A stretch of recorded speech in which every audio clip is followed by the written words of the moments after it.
the magic is within you. The magic has always been within you. One of my favourite movies growing up was The Wizard of Oz. And sometimes all we have to do is realise all we have to do is click our heels and we can go home. And home is wherever we want it to be. And if we know ourselves from the skin in, then the magic truly is within us.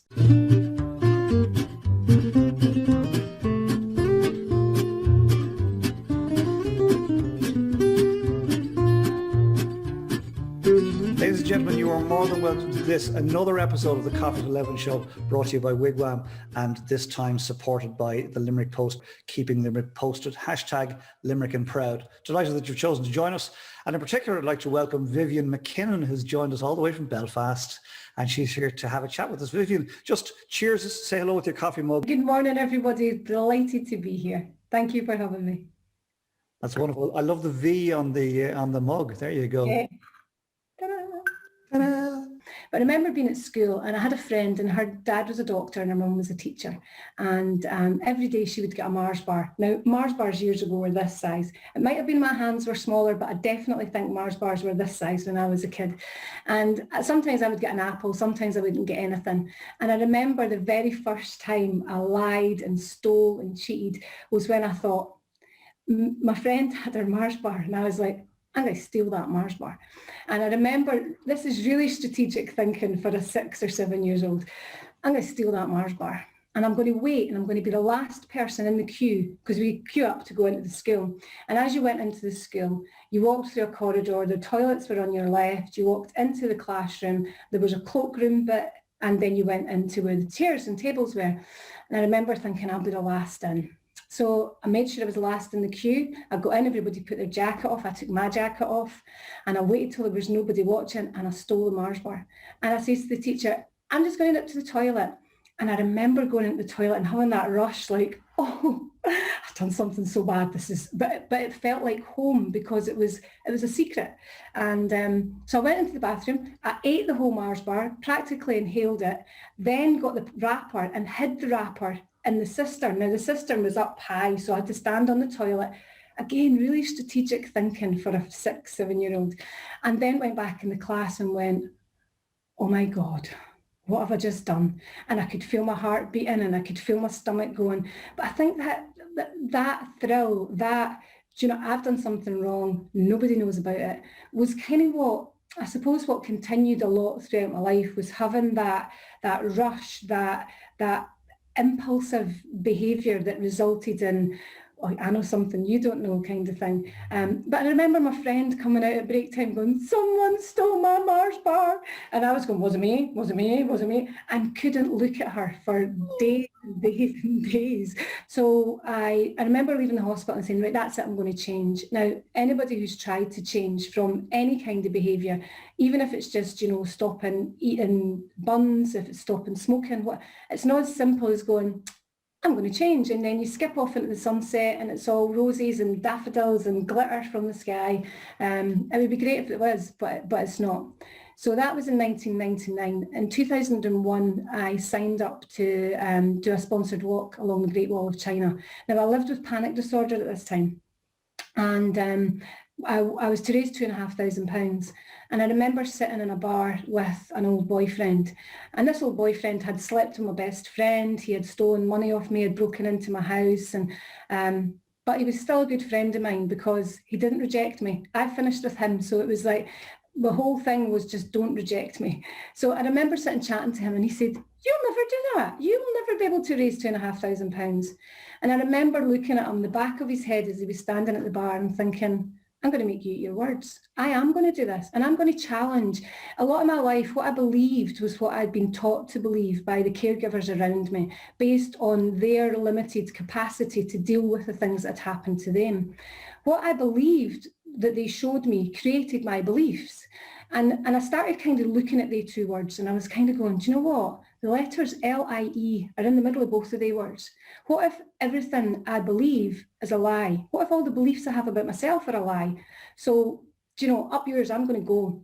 So I'm full of gratitude for every experience I've had in life. Again, I wouldn't be who I am if I didn't do that.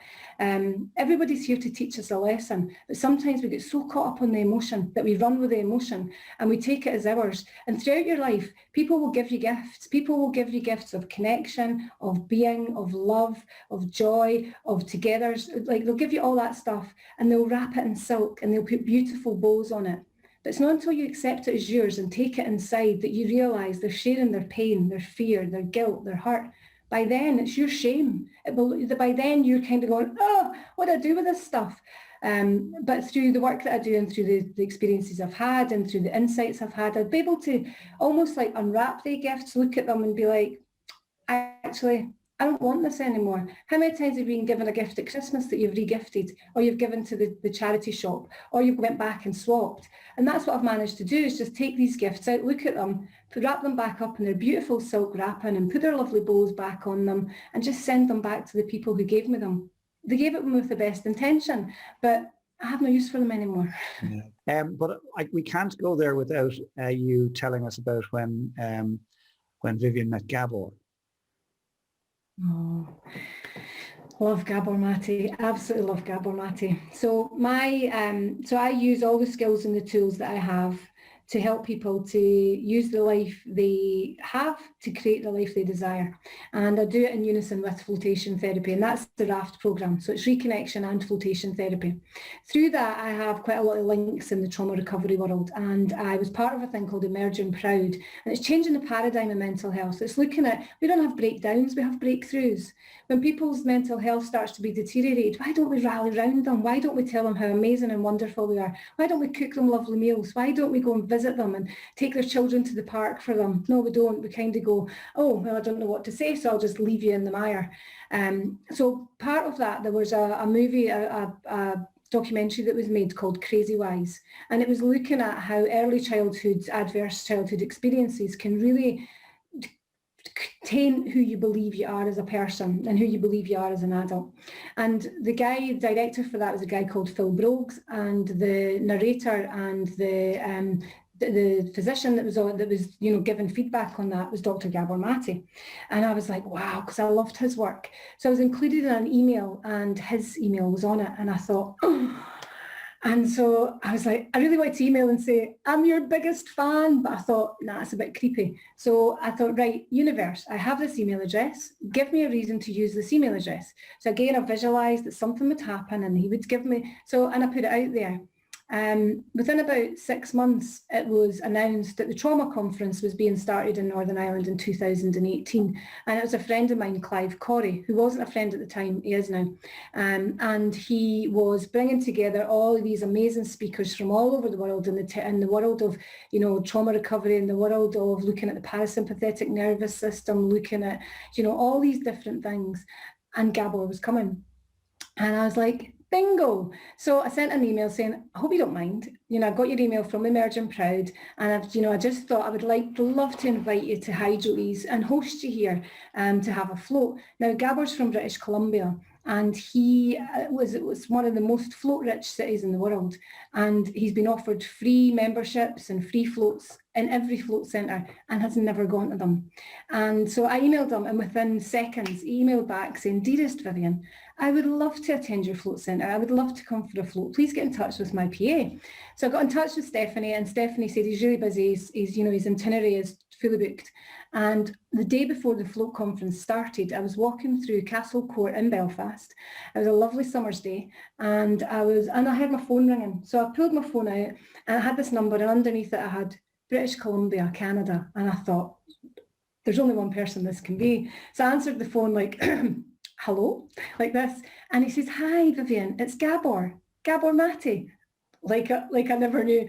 And I said, oh, Gabor's that great to hear from you. How was your flight and how are you settling in and blah. And he said, I just wondered if the offer of the float was still open. I said, absolutely. He said, I don't have any transport or anything. I went, don't you worry about it, I'll come and pick you up. So I picked him up from the Hilton Hotel in Belfast and brought him out to Hydro's, and he spent 4 hours with me out here. And throughout that whole time, I thought, you know what, I'm not going to talk to him about trauma and addiction. I'm going to talk to him about, you know, how was your flight? How's the family? What kind of food do you like to have? Is there anything, what do you watch on Netflix? So we got chatting about Wild Wild Country, because that's what he was watching at that moment in time. And I just treated him like a normal person. And we had a gentleman here at the time who I'd been doing some work with, who was, you know, live in his addiction, and was kind of not struggling, but he'd had a couple of sort of oops, that I call them. And he came out the post float room as Gabor came out the float rooms, and he said, Vivian, and I said, Phil, this is Gabor Mate. And he turned around, shook his hand and went, all right, mate. Vivian, I was just wondering, can we get, and he had no clue who he was. And I just loved it, because Gabor sort of stood there like, and then stood back a bit, and you could tell he was totally like, this is great. Like, it's no, so he came through, I sat in reception, the sunshine was coming in the window. When I drove him back to Belfast, we drove up over the Craiggantlet Hills, and it just shows a beautiful view over Belfast. And I just sort of turned around and looked at him, and I said, I actually can't believe I'm standing here enjoying this view with you. I think I might be a bit starstruck. And he just looked at me, and as cool as you like went, you'll get over that. And looked back at the view, and I was just like, oh, this is just so beautiful. So I kept in touch, you know, just every sort of 6 months I would say, how's things? Here's a wee video that I've done. This is where we're at with RAF. This is blah, blah, blah. And then I got in touch with him earlier this year, and I just said, you know, I'd love to host a webinar with you, but something that's up close and personal, and I'd like people to come on who are active and live in their addictions, or family members who are really struggling to understand their loved one's behaviour, and give them direct access to you, so as that they can ask you questions, so as that they can just be amongst you. You're not this big, you know, this big character who's on stages and is untouchable. Do you know, I want to bring you within touch and distance. And he said, I'd love to. So I was like, and again, it was a, oh shit moment, I have to do this now.